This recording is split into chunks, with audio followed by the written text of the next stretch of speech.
گھر میں گھسے اور گن پوائنٹ پہ ان کی 14 سالہ یا 15 سالہ 2006 کی پیدائش ہے وہ بچی، جس کے انہوں نے کل مجھے ڈاکومنٹس دکھائے، برتھ سرٹیفکیٹ دکھایا، نادرہ کا کاغذات دکھائے۔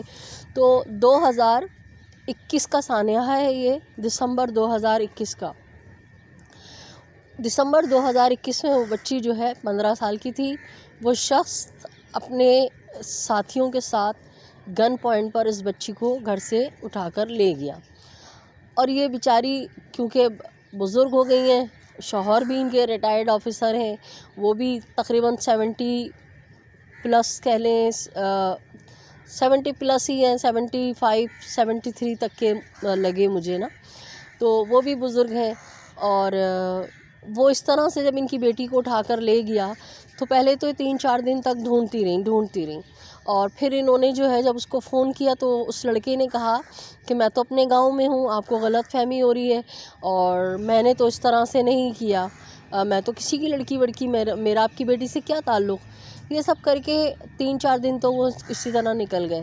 پھر آپ کو پتہ ہے ہمارا پولیس ڈپارٹمنٹ کے بے شرمی بے غیرتی ہے ان کے اندر، کہ وہ مظلوم کی مدد کرنے کے بجائے ان کو لگتا ہے کہ کوئی مر رہا ہے تو چلو ہم اپنے، کہتے ہیں نا کسی کی گھر میں آگ لگی تو لوگ ہاتھ تاپنا شروع ہو جاتے ہیں۔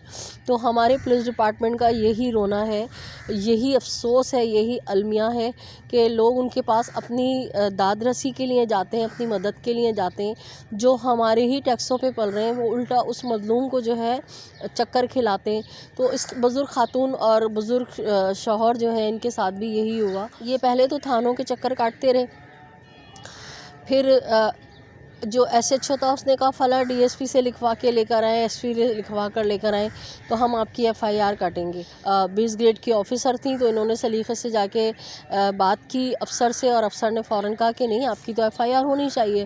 قصہ مختصر یہ کہ جب ان کی ایف آئی آر کٹ گئی تو پھر وہی واٹس ایپ پہ نکاح آتا نامہ آتا ہے، اور وہی شخص کہتا ہے کہ ہاں یہ تو میرے سے تعلق میں تھی اور ہماری تو عشق چل رہا تھا، محبت چل رہا تھا۔ تو پھر وہی ہوا کہ نیکسٹ ڈے عدالت میں وہ بچی پیش ہوئی، اور وہی ڈرامے بازی کہ میں نے اپنی مرضی سے شادی کی ہے، میں نے اپنی پسند کی شادی کی ہے، اور جبکہ اتنا اندوہناک واقعہ ہے کہ گھر سے آ کے بچی کو وہ اٹھا کے لے گیا۔ میں نے ان سے یہی پوچھا کہ آپ نے ایف آئی آر میں یہ مینشن کرایا ہے کہ کچھ گنڈے دہشت گرد میری بچی کو اٹھا کے لے گئے؟ تو خاتون نے مجھے یہی بتایا ہے کہ انہوں نے یہ چیز مینشن کری ہے۔ مجھے ایف آئی آر دکھائی تھی، وہ سندھی زبان میں تھی، تو میں سندھی زبان پڑھ نہیں سکتی، تو کچھ چیزیں مجھے سمجھ آئیں، لیکن میں اتھینٹک آپ کو اپنے حوالے سے نہیں کہوں گی۔ میں نے ان سے کہا ہے کہ آپ اس کا ترجمہ کرا کے تو مجھے ایف آئی آر کی کاپی سینڈ کیجیے گا، تاکہ میں کمیونٹی پہ بھی لگاؤں اور کسی ولاگ میں آپ سے اس ایف آئی آر کے حوالے سے ہی بات کروں۔ تو قصہ مختصر یہ کہ سال ہونے کو آیا ہے، یہ بزرگ خاتون ہے جنہوں نے ان بچوں کو پالا، جو لیگل گارجین ہیں، تو ان کا کہنا یہ ہے کہ بچی کو نہ ملایا جا رہا ہے، بلکہ جب انہوں نے بہت ریکویسٹ کی اور انہوں نے ان لوگوں کو فون کیے کہ تم بچی کو لے گئے ہو، اگر تم شادی کا ہی کہہ رہے ہو تو کم از کم بچی، سب بچیوں کی شادیاں ہوتی ہیں، وہ اپنے گھر والوں سے تو نہیں کوئی کٹتا، ملتے تو ہیں۔ تو ایک دن بہت انہوں نے جو ہے ریکویسٹ کرنے پہ بچی کو بھیجا، اور بچی کی بہت حالت غیر تھی۔ ان خاتون کا کہنا یہ ہے کہ جب بچی کی حالت غیر تھی، پتہ نہیں کون سا اسپتال حیدرآباد کا مجھے بتا رہی تھی کہ یہ بچی کو وہاں لے کر گئی ہیں، تو بچی کا جو بلڈ لیول ہے وہ انتہائی کم آیا ہے۔ اب یہ زار و قطار کر رو رہی ہے کہ یہ لوگ میری بچی کو مار دیں گے۔ تو بات دراصل یہ ہے کہ کل بھی ہم ہائی کورٹ گئے، ان خاتون کی ساری روداد ہم نے سنی۔ بچی کی حالت ناساز دیکھ کر ان خاتون نے ان درندوں سے، انہوں نے یہی ریکویسٹ کی کہ بچی کو کچھ عرصہ میرے پاس چھوڑ دیں اور میں جو ہوں اس کا مکمل علاج کرا لوں۔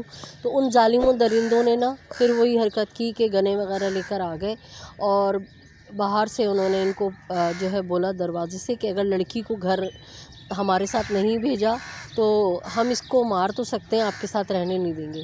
تو ڈر کے یہ بیچاری، اور باقاعدہ گھر کے باہر کھڑے ہو کے جو ہے نا بہت دھمکیاں وغیرہ دی انہوں، اور بزرگ خاتون ہیں، 1 سال پہلے تک یہ اتنا زیادہ سوشل میڈیا سے وابستہ بھی نہیں تھیں، اتنا زیادہ تجربے بھی نہیں تھے کہ کوئی بیچاری ویڈیو بنا لیتی یا کوئی آواز ریکارڈ کر لیتی. بہرحال وہ جو ہے دروازے پہ لاتے مار کے اور ڈرا دھمکا کے دوبارہ سے بچی کو لے گئے. اب وہی ان کی پہلی اور آخری ملاقات ہے. تو کل خاتون نے ہمیں بلایا تھا. کل ہم 8:30 بجے جا کے بیٹھ گئے تھے ہائی کورٹ کے اندر کہ شاید آج بچی آئے گی اور اس کا کوئی بیان ریکارڈ ہو یا نانی سے ملنے کی جج صاحب اجازت دے دیں. مگر افسوس پاکستان کا جو نظام عدل ہے، فرسودہ نظام، یہ بیچاری اور ہم وہاں بیٹھے رہے. جب 42 نمبر پہ ہمارا کیس لگا تھا، جب کیس کا ہمارا وقت آیا تو پتہ یہ چلا کہ وکیل آئے ہیں، ملزم اور وہ جو اس کے ساتھ بچی مغویہ ہے وہ لوگ نہیں آئے. تو جو وکیل نے جو ہے وہ اگلی پیشی کے لیے ٹائم لے لیا اور کل 3 مارچ کی تاریخ دے دی گئی.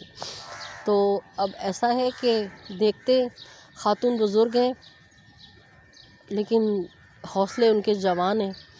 بلا شبہ کی بات کرتے کرتے وہ بہت رو رہی تھیں، پریشان تھیں اور بڑا مجھے دکھ ہو رہا تھا ان کی. اور ہسبینڈ تو بیچارے بہت ہی مطلب اتنے نفیس سے آدمی، ان سے بیچاروں سے بات بھی نہیں کی جا رہی تھی.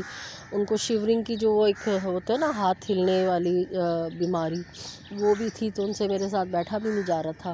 کچھ باتیں انہوں نے بھی میرے ساتھ شیئر کی. تو آپ کے ساتھ یہ ولاگ بنانے کا مقصد میرا یہ ہے کہ انشاءاللہ اگر میری طبیعت بہتر رہی اور کچھ زیادہ میری مصروفیات نہ رہیں تو ہم جو ہے ممتاز شمس آپا جن کی 89 کڈنیپ ہے ان کے لیے، اور کراچی سے ہمارے بھائی ظہیر عباس جن کی بیٹی بالکل زہرا کاظمی کی طرح اغوا ہے، اور میری وہ کرسچن بچی ایرش، ہم اب جو ہے بہت زیادہ ان تینوں بچیوں کے لیے مزید آواز بلند کریں گے. اور میرا رابطہ کشمالہ کے والد سے بھی ہوا ہے، لیکن انہوں نے مجھ سے کہا ہے کہ ابھی تھوڑا سا آپ صبر کر لیں. جبران ناصر نے ان کو منع کیا ہے کہ آپ اس کیس کو سوشل میڈیا پہ مزید نہ لائیں. تو انشاءاللہ تعالیٰ یہ 3 کیس جو میں نے آپ کو بتائے ہیں، کمسن مغوی بچی زیرش جو اب تک اپنے والدین سے نہیں ملی ہے، اس بات کو بھی تقریباً 8-9 ماہ ہونے کو آ رہے ہیں. اور حجاب زہرا پہ بھی انشاءاللہ ہم بات کریں گے. ہم جو ہے ان 4 بچیوں کے لیے کوشش کروں گی میں کہ ہم اتنی صدائے احتجاج بلند کریں کہ ادارے تھوڑے سے حرکت میں آئیں. لوگ جو تھوڑے بہت غیرت مند ہیں ان کو کچھ غیرت دلائی جائے کہ یہ کیا ہو رہا ہے آپ کے ملک کے اندر. آپ کی بچیوں کو اٹھا کے بازاروں میں فروخت کیا جا رہا ہے شادی کے نام پہ. شادی جیسے مقدس فریضے کو بدنام کیا جا رہا ہے. نکاح کے مقدس رشتے کو جو ہے توہین بنایا جا رہا ہے کہ نکاح کر کے اس کے بعد جو ہے 2 مہینے 3 مہینے آپ نے بچی کو استعمال کیا، پھر اس کو آگے بازار میں بیچ دیا.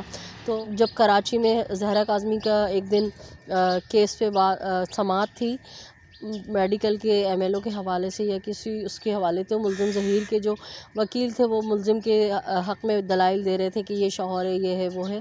تو اس وقت صلاح الدین پنور صاحب نے کہا تھا کہ ماں باپ اگر اس طرح کی شادیوں سے پریشان ہیں اور اس کو پسند نہیں کرتے کہ جو بچیوں کو ورغلا کے بہلا کے پھسلا کے لے جایا جاتا ہے، تو وہ بالکل صحیح ہیں اپنی جگہ، کیونکہ 99% جو ہیں یہ شادیاں ناکام ہوتی ہیں اور اس کے پھر خطرناک نتائج آتے ہیں اور معاشرے پہ برے اثرات پڑے. لیکن مجھے حیرت ہوتی ہے کہ ہمارے محترم جج صاحبان جو ہیں سارا کچھ جانتے ہیں، لیکن پھر جب بچی سامنے آتی ہے وہ خود بچی کو دیکھ بھی رہے ہوتے ہیں کہ بچی دیکھنے سے ہی 14 سال کی 15 سال کی لگ رہی ہے، اور اس کو پھر جو ہے وہ غیر نامحرم آدمی کے ساتھ جھوٹے نکاح کے نام پہ جانے دیتے ہیں. اور ماں باپ جو ہیں جنہوں نے پیدا کیا ہے، پالا ہے، پوسا ہے، وہ جو ہے مجرموں کی طرح عدالتوں کے تھانوں کے چکر کاٹتے رہتے ہیں.